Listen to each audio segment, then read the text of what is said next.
Hey guys, and welcome back to another Pokemon Go video. So in today's video we're going to be discussing the new appraisal system that Niantic is implementing, and I'm really excited about this because I was a big fan of using the third-party app software that would allow me to basically, quickly learn all of the IVs of my Pokemon. Now, I don't think this system is quite as good as some of those softwares that we had, but still, this specific system that they're implementing is very similar to what you see in the cartridge games, so can't complain too much, and it's just really nice to have this ability to check the IV and get a general rule of thumb of where your Pokemon is at instead of having to, use other software outside of the game. So for those that don't know, the IVs or individual values are going to be a number between 0 to 15, 0 being the worst, 15 being the best, and it's going to rank your Pokemon stats, and those three stat categories are going to be attack, HP, and defense. And obviously the higher number they have from 0 to 15 for each of those categories is going to make the Pokemon stronger overall, which is going to be good for gym battles and gym defense, obviously. Alright, so more often than not, you're going to want to wait to power up a Pokemon that's going to be in this 80% to 100% range when Blanche says, overall your Pokemon is a wonder, what a breathtaking Pokemon. So just as a general rule of thumb, you're going to want to have your Pokemon that is in this range before you spend that Stardust that you work so hard to save up.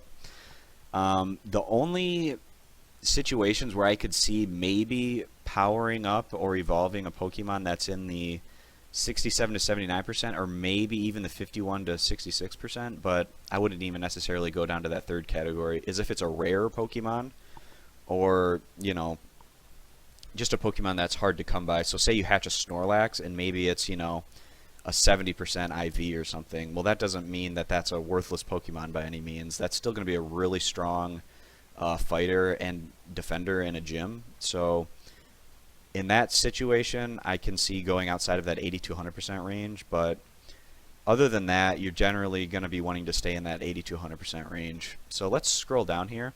After she gives you that initial statement, she's going to go on and say, I see that its best attribute is its, and then blank, and she'll either say attack, HP, or defense. Unless you have a stat that's tied for the best, then she'll say like attack and HP, or attack, HP, and defense, or HP and defense, something like that.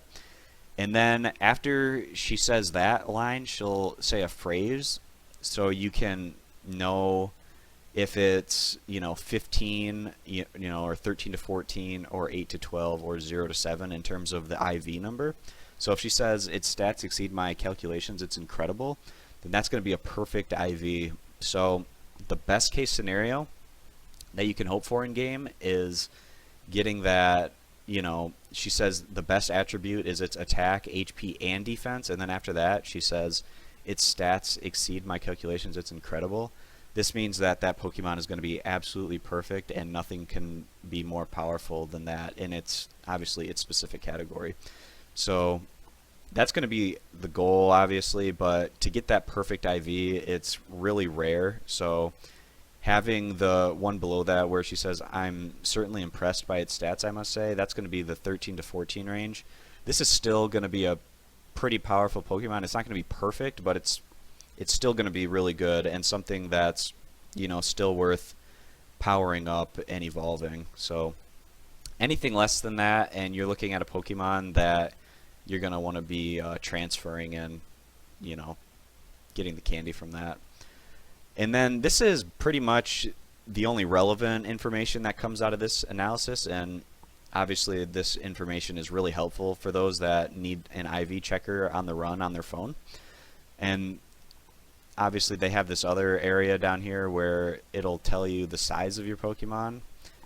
Obviously the size of your Pokemon doesn't matter, and I don't know if you've seen those funny pictures on Reddit or around the internet of Pokemon that are just ridiculous sizes for what they should be. Obviously it just shows you that the size means nothing in this game, but she will give you a phrase on the size of your Pokemon for whatever that's worth at the end, and you don't really have to put much thought into that.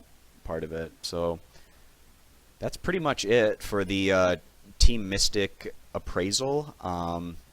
As a quick run through, just to go over some of the key points that we were talking about here.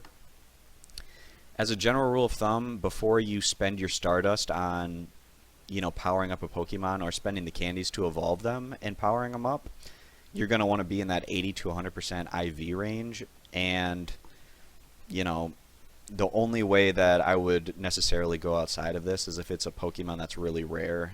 And even then, you're going to want it to be in that second category where it's 67 to 79%. That pretty much wraps up this video. Thanks guys for watching, and for more Pokemon Go content in the future, please subscribe. Thanks.